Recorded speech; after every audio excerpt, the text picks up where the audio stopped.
आज सर आप यहाँ पर आए हैं, परिजनों से मुलाकात किया है। एक ही परिवार में 3 लोगों की निर्मम हत्या कर दी गई है। क्या कुछ कहना चाहते हैं? ये बहुत दुखद घटना है। जिस तरह परिवार वालों से हम मिले, जिस तरह उनकी धर्म पत्नी रो रो का बुरा हाल है, उनकी माँ का बुरा हाल है। एक ही परिवार के तीन लोगों को ख़त्म कर दिया, बहुत दुखद घटना है। इसके भी पहले जिस तरह परिवार वाले ने बता रहे हैं कि अगर हो सकता है पुलिस संज्ञान में लिया होता तो इतनी बड़ी घटना न घटती, क्योंकि सीधा परिवार वालों ने सीधा पुलिस प्रशासन पर आरोप लगाया है कि ना कोई कार्रवाई सही से हो रही है, ना सही से गिरफ्तारी हो रही है। अभी मैंने सीओ महोदय से बात किया तो उन्होंने कहा कि 2 लोगों की गिरफ्तारी हो गई, बाकी लोगों को दबिश दिया गया। मगर परिवार इस कार्रवाई से संतुष्ट नहीं है और मैं भी संतुष्ट नहीं हूँ। कम से कम दोषियों के घर पे बुलडोजर चले, और जिस तरह से ये हत्या की गई है बहुत बड़ी दुखद घटना है।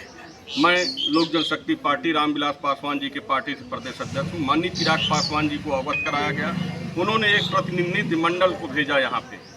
जिस तरह ये घटना घटी है बहुत दुखद घटना है, और मैं तो मुख्यमंत्री जी से भी मांग करूँगा और माननीय मंत्री जी से भी मांग करूँगा कि इनके जहाँ पे घटना घटी दोषियों के ऊपर बुलडोजर चले, और जिसे बहन जी हैं इन पढ़ी लिखी परिवार पालन पोषण के लिए इनके घर में एक सरकारी नौकरी भी देना चाहिए। और बहुत दुखद घटना है। दोषियों को परिवार की मांग है कि सीधा फांसी की सजा होना चाहिए।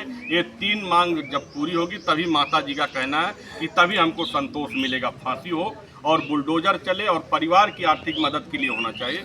इसके लिए मैं अभी माननीय राष्ट्रीय अध्यक्ष केंद्रीय मंत्री भारत सरकार परम आदरणीय माननीय चिराग पासवान जी को अवगत कराऊंगा। और माता जी जैसे अभी पूरा एकदम कहती हैं कि नई कार्रवाई नहीं हो। इसके पहले अभी आपने देखा था कि प्रतापगढ़ जनपद में कोमल पासी की हत्या हुई थी हमारे समाज से। उसके बाद आपके आजमगढ़ में भी दलित समाज से हमारे सनी चमार की हत्या हुई, और आपके करछना में देवी शंकर चमार की हत्या हुई थी। मैं इन घटनाओं पे मिलने के बाद माननीय मुख्यमंत्री योगी आदित्यनाथ से मिला था। माननीय मुख्यमंत्री जी ने विधिवत कार्रवाई किया था।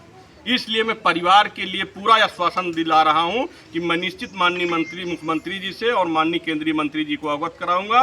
निश्चित परिवार के ऊपर पूरी मदद होगी, निश्चित उनको फांसी की सजा दिया जाएगा और उनके घर पे बुलडोजर चलाया जाए, दोषी बख्शे नहीं जाएंगे। और अगर इसमें पुलिस प्रशासन लापरवाही किया तो मुझे लगता है कुछ कार्रवाई भी पुलिस प्रशासन पे हुई है यहाँ पे।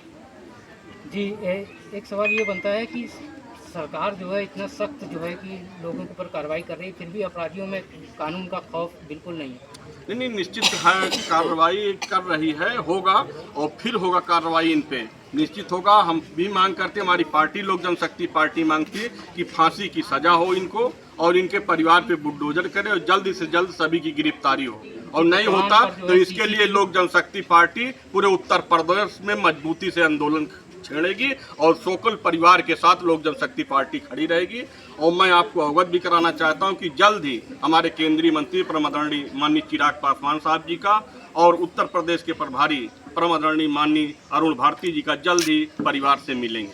सीसीटीवी कैमरा भी वहां पे लगा था, लेकिन बदमाशों को सीसीटीवी कैमरे का भी बिल्कुल खौफ नहीं था। जो क्राइम करता है उसको किसी को खौफ नहीं होता। अगर सच्चाई देखा जाए तो क्राइम करने वालों को खौफ नहीं होता है, क्योंकि उन्होंने कहा था उनका मन था ही क्राइम करना, इतनी बड़ी घटना को अंजाम दे। भाई परिवार को परिवार ख़त्म कर दिया, अब इससे बड़ा तो कुछ हो नहीं सकता। 2 बच्चे हैं भाई, छोटे छोटे बच्चे, उनका कौन सा दोस्त था भाई।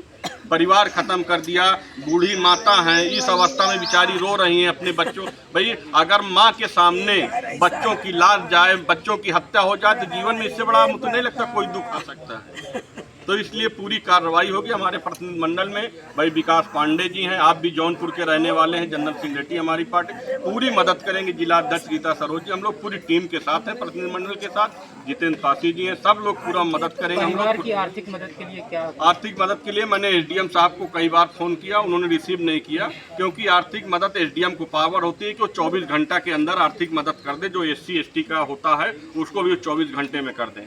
अभी मैं फिर दोबारा कोशिश करता हूं कि अगर बात हो जाती तो ठीक, नहीं हम लोग डीएम साहब से वार्ता करके परिवार के लिए आर्थिक मदद जो SC ST का है उसको तत्काल मदद कराई जाएगी।